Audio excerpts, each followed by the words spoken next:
Good afternoon, Heat Nation. This is Roy, and this is going to still be my worthless half a penny, number 17.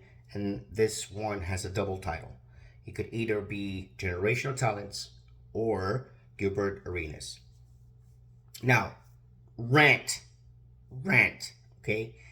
I don't understand how a person in the position of Gilbert Arenas or a person in the position of Stephen A was being called out the other day for mentioning in his opinion pieces that he has unnamed sources, which, fair enough, opinion does not lack journalism, and opinion does not lack the need to actually have sources.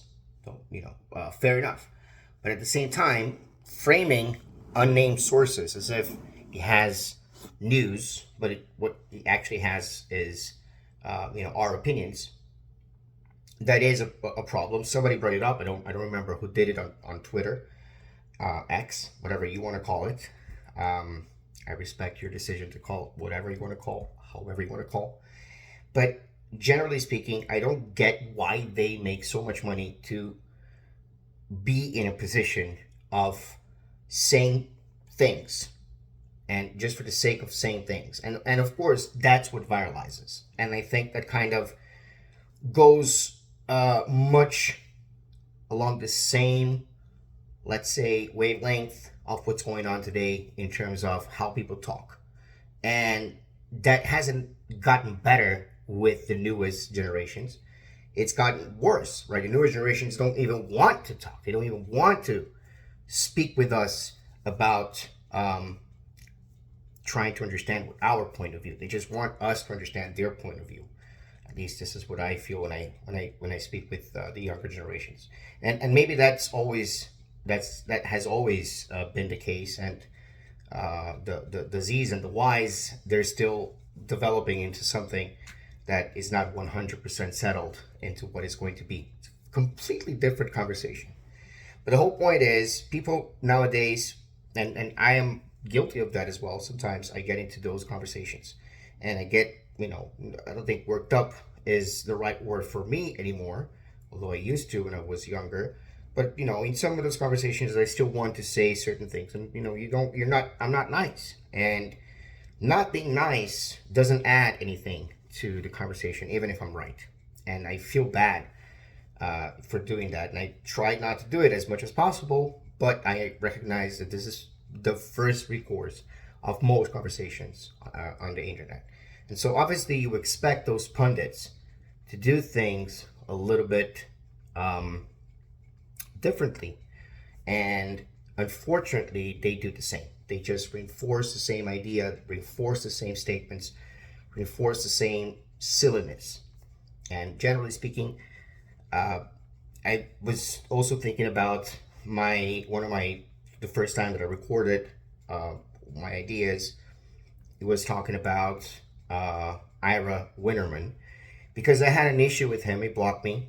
I can't really understand how a professional journalist, because of being criticized, I don't think in an unfair manner. I think that's I asked, so why don't you do journalism? Because I felt like, especially being a member of the Miami Herald, you have to have a little bit more clout than just this is the way the organization works. Never persisting because it doesn't get you anywhere.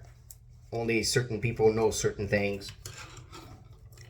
I don't get it, because that's not the kind of background that I have when it comes to reporting on injuries or reporting on certain circumstances of the club. That's not the kind of journalism that I have. And quite frankly, I was going to talk a little bit about soccer today, but I'm not. But that's what you see a little bit in the MLS, right? You kind of see that in the MLS, they're a lot more transparent about injuries. They're a lot more because that's something that they kind of follow what the world's protocol is when reporting as it pertains to soccer. Certain things more than others, but again, then that's why I prefer going with 5 Reasons Sports, Podcast 5 on the Floor, and so many other little pieces of work that they do here and there. Greg Sylvander, Ethan Skolnick, Alex Toledo, Pretty Hawk, my favorites really. They actually talk about things in depth, They discuss things in depth. They have their own arguments. They have their own ideas. They have their own theories.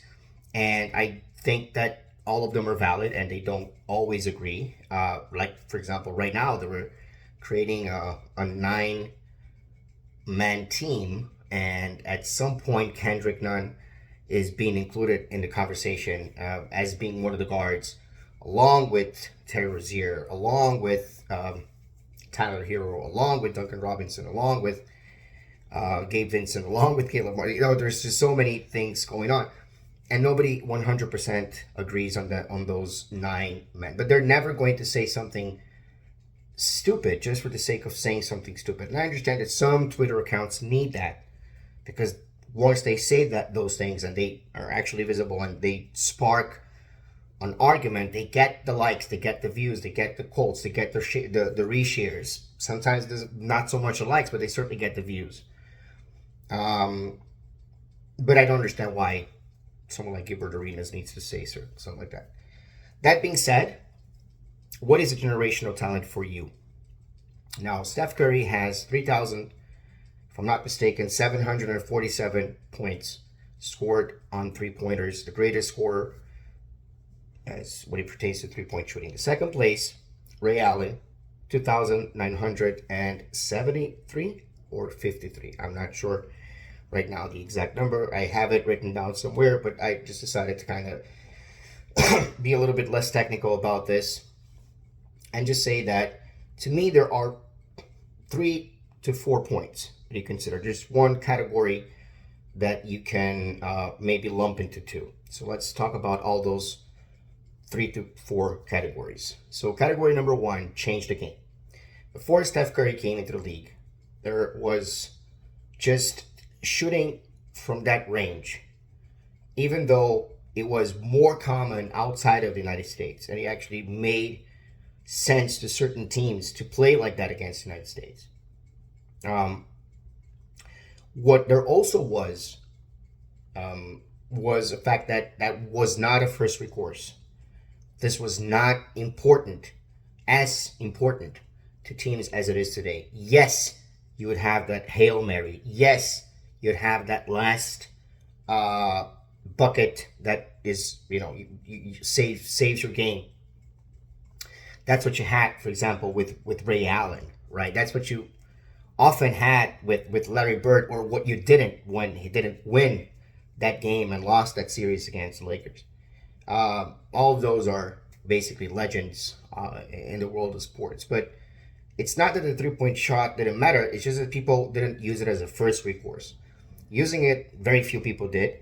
And using it as a first recourse is something that Steph Curry did, showing the role that, yeah, I'm small, but I'm athletic. I can dribble. I can make my own shots. I can create spacing. And I can certainly shoot. I can shoot the lights out. And that brings us to category number 2, which can be divided into 2 parts, or however you guys think that it is. So to me, it's 2 parts, right? Influencing future generations. Future generations want to be like Steph. Now they want to shoot. Now the game has changed. The three-point shot is a recourse. And kids, and by the way, this gives us a place for players like Duncan Robinson, who up to very not very long ago, it was 100% just three-point shooting.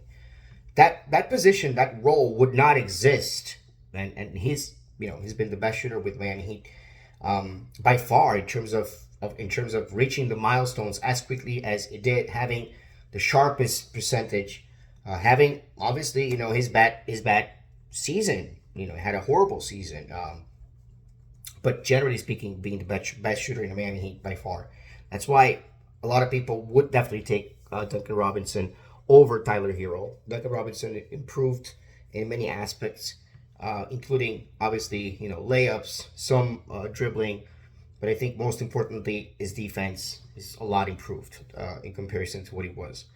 But a player like Duncan Robinson may not have existed in this league, just like so many others that you see around the league, because that position wouldn't necessarily be open. A 100% sharp shooting specialist, because nowadays games are decided many times by the team that shoots the three the best. And teams that don't shoot the three well, they may win games, certainly, yes, but they're rarely going to go very far, right? In any kind of championship.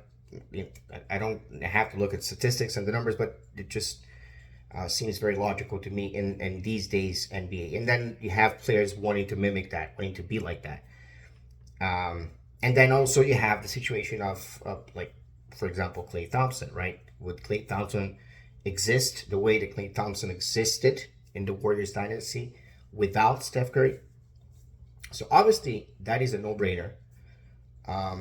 Those are the three first points, and the fourth point is the je ne sais quoi, right? That ability that certain players have to just create magic is intangible.